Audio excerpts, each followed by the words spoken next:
Go on, sorry. No, go on. Let me interrupt your thought. You go. I got influenced at the weekend from a YouTube thing. Yeah. So yeah, I think I mentioned this guy a while ago. What is it? A potato peeler, or is it a torch keyring? What have you bought? So I've been watching this YouTuber for a while. He's called Liam Brown. And I just randomly stumbled on it. It was just thrown into my algorithm at one point, and I thought, oh, that video looks cool. He basically walked from John O'Groats to Land's End, and I thought, that's really cool. And he sort of... Is this a straight line, dude? He backpacked it. Oh, okay. No, carry on. Yeah. Straight line? There's like a bloke who walks in a straight line from location to location. But carry on. I've never heard of that. That's really cool. Yeah. So this guy, he just makes content, and it's something about it just intrigued me, and I've been watching him for a little while now. But what he does a lot of these sort of like overnight camping trips. Right, so he'll put a relatively lightweight backpack with a tent, sleeping bag, makes food out in the wild, camps, and then walks back. And for a while I've been like, I like the idea of that. I like the idea of just going out for one night, almost from your house, of just like walk into nature or run into nature and do it and come back in the morning, and you've just had a night out. It's just something a little bit different. So me and a friend, we did it this weekend. On Friday, took a little bit of a trip out, bought some new equipment, and what I like about this is like the barrier to entry is quite low. Yeah. So a tent was £100 and a new relatively good sleeping bag was 50. Yeah, so and you got the boots sorted, haven't you, dog? So yeah. Got the boots sorted for it. Yeah, exactly. Yeah, donations from the family and stuff. So yeah, £150 barrier to entry. And for me, I'm thinking, well, hotels are £100, so if I do this once when I'm on the road, then I've already saved £100, maybe. But anyway, so we set off from almost from my friend's house. We ran 5 miles into the Peak District, which was pretty hard going, to be fair, with a backpack on. We got there just as it was starting to go dark, which was really nice. Stayed at a place called Lawrencefield Quarry, which is insane. Like, it's beautiful. Really? Loads of history in there. You'd love it, man. Loads of history in there. I don't know if you've ever seen the Peak District sign is like a big stone wheel. Yeah. With a hole in the middle. It's like a buffer wheel, I think it is, or like something like that. Anyway, this is the quarry where they used to get those things out of before before World War One. So it's just littered with these massive stones with holes cut in, like perfectly round stones and stuff. It's beautiful. It's the nicest place. I've not spent much time in the Peak District, but what you have is actual like wilderness, right? Yeah, I think there's a little bit of it. Yeah, you know, like as in you can go straight line and be away from people.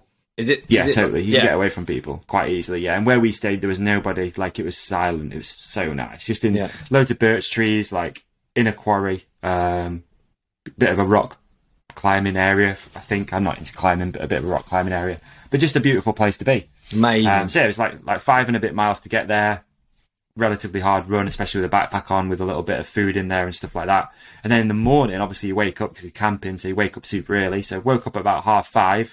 This was the Saturday, so the day of Steel City race, and I was like, right, run back, grab a bike, head to Sheffield, go watch the race.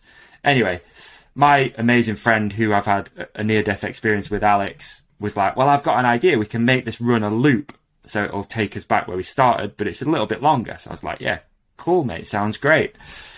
Anyway, you know, you do that thing in your head where you try and link places up, and you're like, oh, if I just go to this, you know, this bridle path, follow that, then that takes me to there. But the reality of it is there's like loads of time in between and loads of miles in between that you haven't really figured out.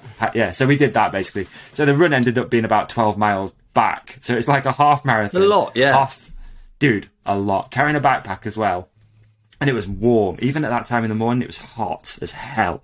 So it was an absolute, like, real adventure, like a real mission. Wicked. You know, we were both pretty fucked, like, when we got back to HQ.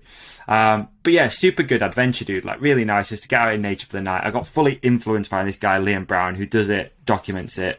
And it's sort of like, hopefully people get that. What I was trying to say is hopefully people get that same experience from something like Matt's videos. They're like, right, I want to go build a trail. Like, you're just getting influenced, aren't you? In hopefully positive ways, not just to do silly shit. Yeah, I agree. And just going out and doing it and getting it done. Yeah. And he's positive. I mean, Yeah, when I say he's positive, Yeah. I think that's the most important thing about these things. You watch them and they feel positive and they make you positive, and that's like and that's it. It's That's easy exactly to- what those videos do Yeah. for me. Like they're really relaxing, and at the end of it, you're like, I want that. I want an adventure. I want to Yeah, go out that's into the sick, world. I just yeah. want to be on my own. I just want to like do that. So yeah, it was good. It's been on my radar for a while to do it, and I'm happy that.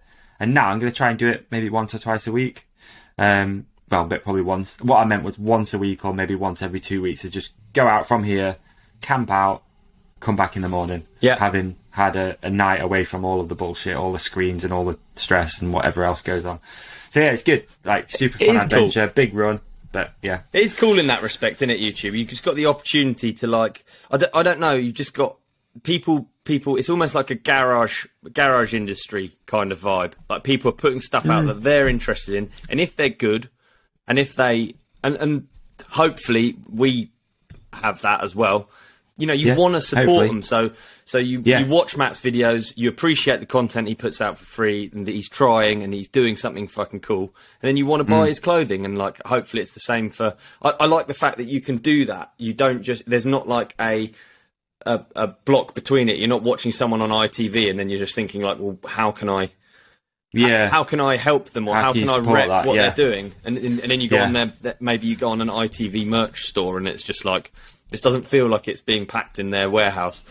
Whereas with people like us that are actually making content, you know that you've got a room full of hats, Davey. Yeah, a lot of hats. And that's fucking cool. That is cool though, isn't it? We've got a hat. Cool. Yeah, we've got. So yeah, cool. I think no, that's you're cool. right, and it is a way, obviously, to directly support someone, which is really cool, and it is nice to do that. And I've done something similar recently, buy a tea off someone or something. I have as well. I do it too, Yeah. and I think it does directly impact that person. And it's not that easy actually to put out content the whole time and live a normal life and like. No. The whole thing's not that easy. It's not that easy to sell a t-shirt. No, like, exactly. Yeah. It's not that hard. Like, it's not that easy. Yeah, so you've still got to have a website. You've still got to work out shipping. You've still got to buy the packaging.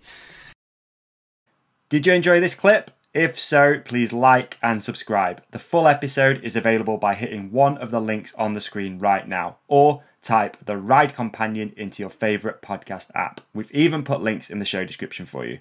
Cheers!